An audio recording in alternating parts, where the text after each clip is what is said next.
to Snoozecast, the podcast designed to help you fall asleep. Find us on snoozecast.com and follow us on Instagram at Snoozecast to find behind-the-scenes content.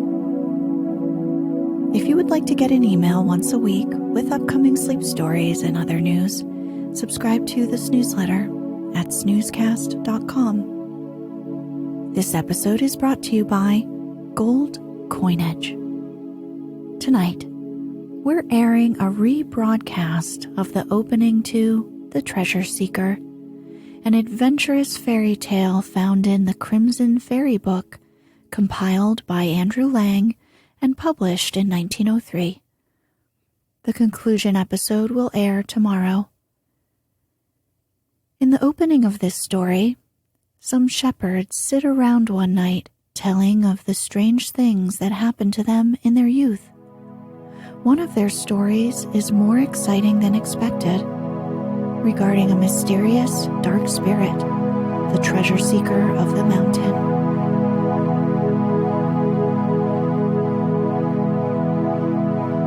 Let's get cozy. Close your eyes.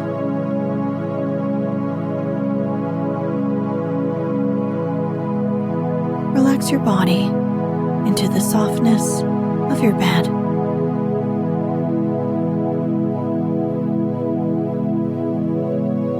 Now, take a few deep breaths.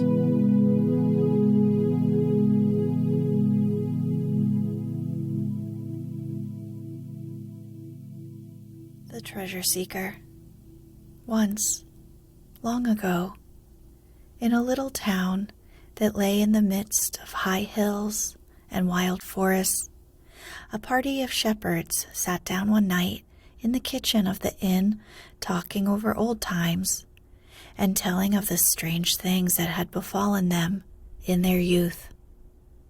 Presently, up spoke the silver-haired Father Martin.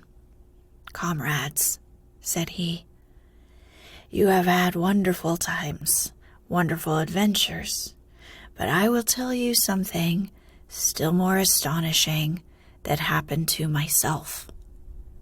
When I was a young lad, I had no home and no one to care for me, and I wandered from village to village all over the country with my knapsack on my back. But as soon as I was old enough, I took service with a shepherd in the mountains and helped him for 3 years. One autumn evening, as we drove the flock homeward, 10 sheep were missing, and the master bade me go and seek them in the forest. I took my dog with me, but he could find no trace of them, though we searched among the bushes till night fell, and then, as I did not know the country and could not find my way home in the dark, I decided to sleep under a tree. At midnight, my dog became uneasy and began to whine and creep close to me with his tail between his legs. By this I knew that something was wrong, and, looking about, I saw in the bright moonlight a figure standing beside me. It seemed to be a man with shaggy hair and a long beard which hung down to his knees. He had a garland upon his head and a girdle of oak leaves around his body, and carried an uprooted fir tree in his right hand. I shook like an aspen leaf at the sight, and my spirit quaked for fear. The strange being beckoned with his hand that I should follow him, but as I did not stir from the spot, he spoke in a hoarse, grating voice. "Take courage, faint-hearted shepherd. I am the treasure seeker of the mountain. If you will come with me, you shall dig up much gold." Though I was still deadly cold with terror, I plucked up my courage and said, "Get away from me, evil spirit. I do not desire your treasures." At this, the specter grinned in my face and cried mockingly, "Simpleton, do you scorn your good fortune? Well then, remain a ragamuffin all your days." He turned as if to go away from me, then came back again and said, Bethink yourself, rogue. I will fill your knapsack. I will fill your pouch." "Away from me, monster," I answered. "I will have nothing to do with you." When the apparition saw that I gave no heed to him, he ceased to urge me, saying only, "Some day you will rue this," and looked at me sadly. Then he cried, "Listen to what I say, and lay it well to heart. It may be of use to you when you come to your senses. A vast treasure of gold and precious stones lies in safety deep under the earth. At twilight and at high noon it is hidden, but at midnight it may be dug up. For 700 years I have watched over it, but now my time has come. It is common property. Let him find it who can. So I thought to give it into your hand, having a kindness for you, because you feed your flock upon my mountain." Thereupon the specter told me exactly where the treasure lay and how to find it. It might be only yesterday, so well do I remember every word he spoke. "Go towards the little mountains," said he, "and ask there for the Black King's Valley. And when you come to a tiny brook, follow the stream till you reach the stone bridge beside the sawmill. Do not cross the bridge, but keep to your right along the bank till a high rock stands before you. A bow shot from that, you will discover a little hollow like a grave. When you find this hollow, dig it out. But it will be hard work, for the earth has been pressed down into it with care. Still, work away till you find solid rock on all sides of you, and soon you will come to a square slab of stone. Force it out of the wall, and you will stand at the entrance of the treasure house.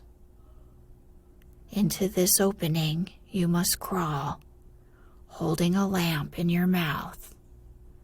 Keep your hands free, lest you knock your nose against a stone, for the way is steep and the stones sharp. If it bruises your knees, never mind. You are on the road to fortune. Do not rest till you reach a wide stairway, down which you will go till you come out into a spacious hall, in which there are 3 doors. 2 of them stand open. The third is fastened with locks and bolts of iron. Do not go through the door to the right, lest you disturb the bones of the lords of the treasure. Neither must you go through the door to the left. It leads to the snake's chamber, where adders and serpents lodge. But open the fast-closed door by means of the well-known spring root, which you must on no account forget to take with you, or all your trouble will be for naught, for no crowbar or mortal tools will help you. If you want to procure the root, ask a wood seller. It's a common thing for hunters to need, and it is not hard to find. If the door burst open suddenly with great crackings and groanings, do not be afraid. The noise is caused by the power of the magic root, and you will not be hurt. Now, trim your lamp that it may not fail you, for you will be nearly blinded by the flash and glitter of the gold and precious stones of the walls and pillars of the vault. But beware how you stretch out a hand towards the jewels. In the midst of the cavern stands a copper chest.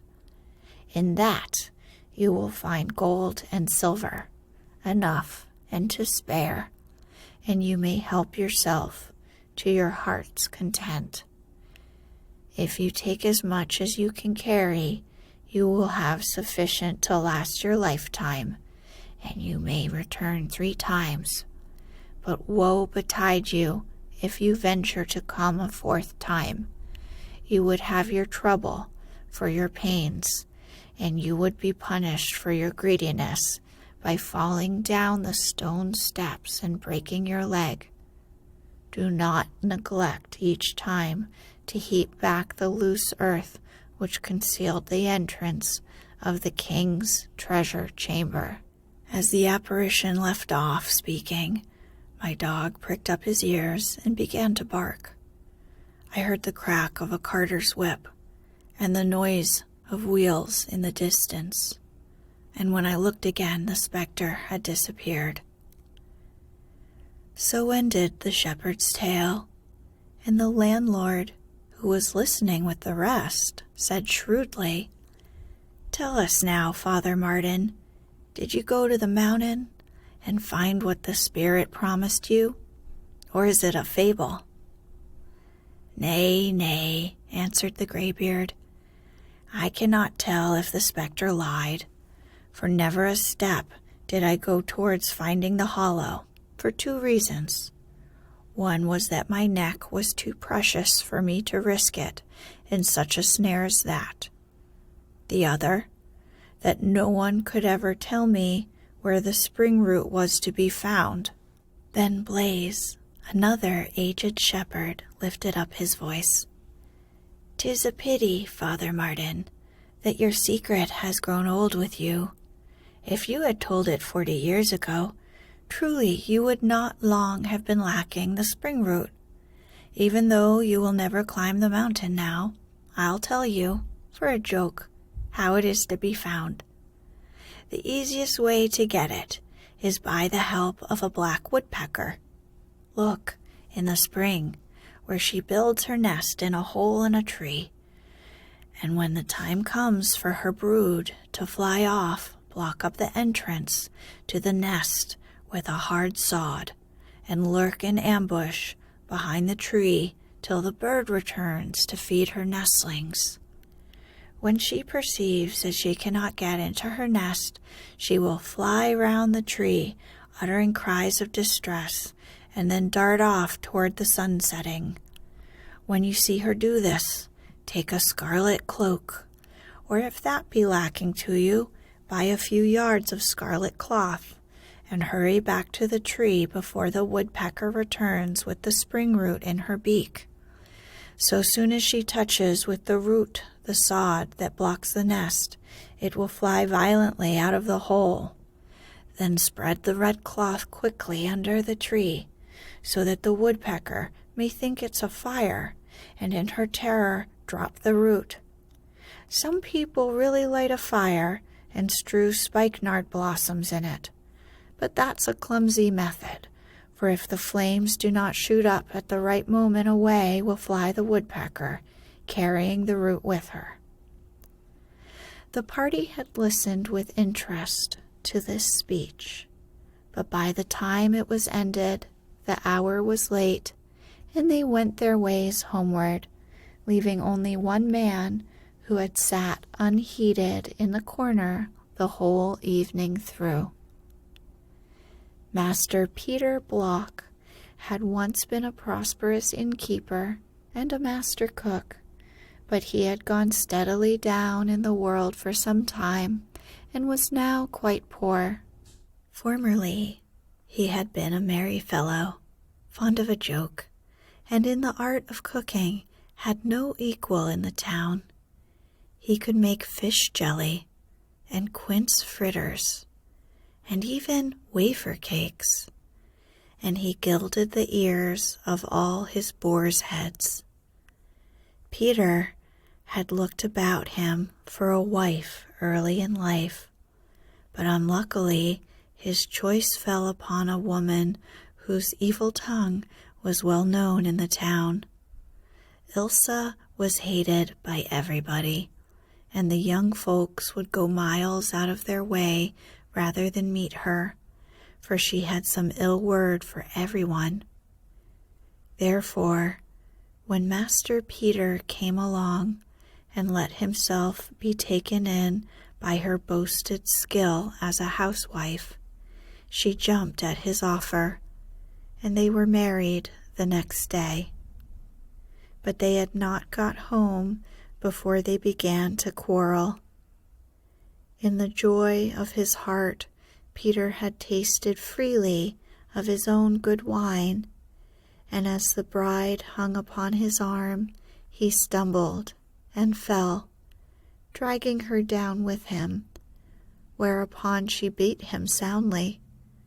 And the neighbors said truly that things did not promise well for Master Peter's comfort.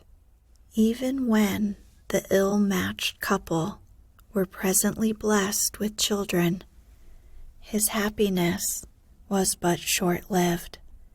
The savage temper of his quarrelsome wife seemed to blight them from the first, and they died like little kids in the cold winter.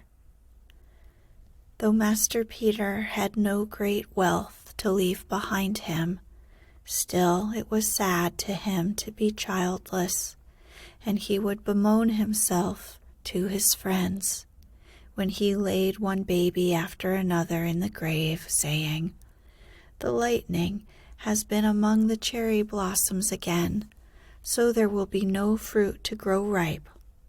But by and by he had a little daughter so strong and healthy that neither her mother's temper nor her father's spoiling could keep her from growing up tall and beautiful. Meanwhile, the fortunes of the family had changed. From his youth up, Master Peter had hated trouble. When he had money, he spent it freely, and fed all the hungry folk who asked him for bread. If his pockets were empty, he borrowed of his neighbors, but he always took good care to prevent his scolding wife from finding out that he had done so. His motto was, "It will all come right in the end." But what it did come was to ruin for Master Peter. He was at his wits' end to know how to earn an honest living, for try as he might, ill luck seemed to pursue him, and he lost one post after another, till at last all he could do was to carry sacks of corn to the mill for his wife, who scolded him well if he was slow about it, and grudged him his portion of food. This grieved the tender heart of his pretty daughter, who loved him dearly and was the comfort of his life. Peter was thinking of her as he sat in the inn kitchen and heard the shepherds talking about the buried treasure, and for her sake he resolved to go and seek for it. Before he rose from the landlord's armchair, his plan was made, and Master Peter went home more joyful and full of hope than he had been for many a long day. But on the way he suddenly remembered that he was not yet possessed of the magic spring root, and he stole into the house with a heavy heart and threw himself down upon his hard straw bed. He could neither sleep nor rest, but as soon as it was light, he got up and wrote down exactly all that was to be done to find the treasure, that he might not forget anything. And when it lay clear and plain before his eyes, he comforted himself with the thought that, though he must do the rough work for his wife during one more winter at least, he would not have to tread the path to the mill for the rest of his life. Soon he heard his wife's harsh voice singing its morning song as she went about her household affairs, scolding her daughter the while. She burst open his door while he was still dressing. "Well, Toper," was her greeting, "here you've been drinking all night, wasting money that you steal from my housekeeping. For shame, drunkard." Master Peter, who was well used to this sort of talk, did not disturb himself, but waited till the storm blew over. Then he said calmly, "Do not be annoyed, dear wife. I have a good piece of business in hand, which may turn out well for us." "You with a good business?" cried she. "You're good for nothing but talk." "I am making my will," said he, "that when my hour comes, my house may be in order." These unexpected words cut his daughter to the heart. She remembered that all night long she had dreamed of a newly dug grave, and at this thought she broke out into loud lamentations.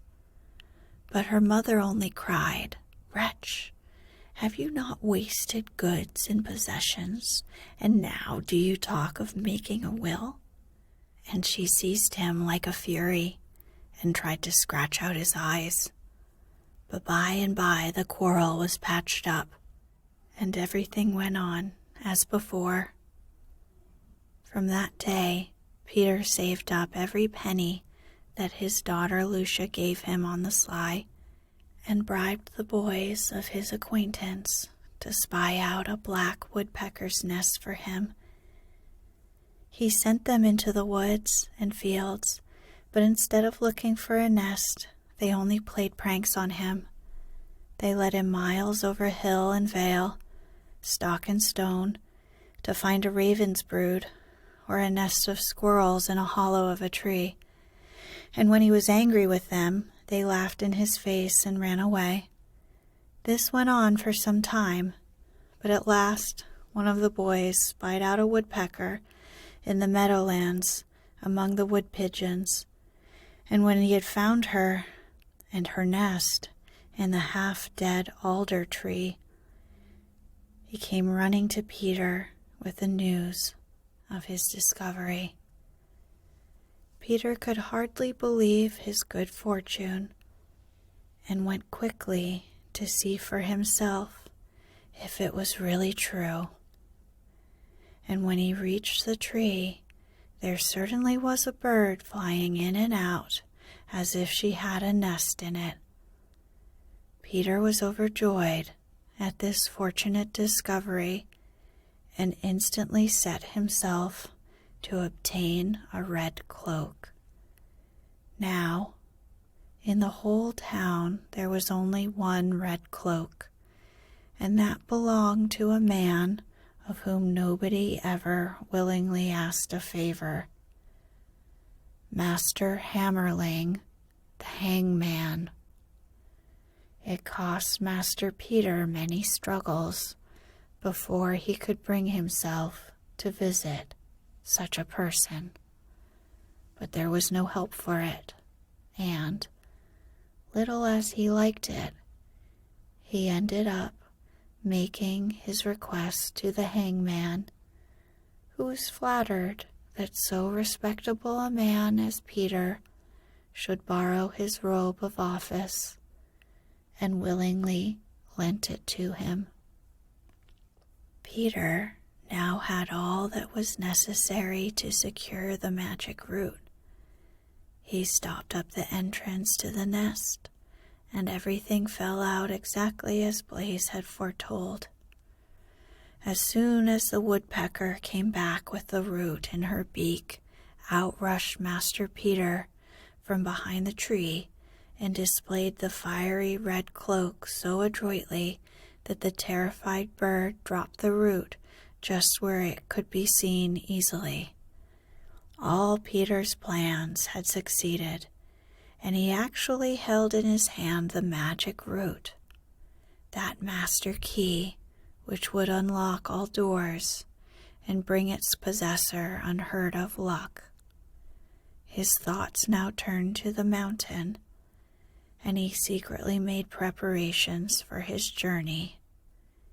He took with him only a staff, a strong sack, and a little box which his daughter Lucia had given him. It happened that on the very day Peter had chosen for setting out, Lucia and her mother went off early to the town, leaving him to guard the house. But in spite of that, he was on the point of making his departure when it occurred to him that it might be as well first to test the much vaunted powers of the magic root for itself.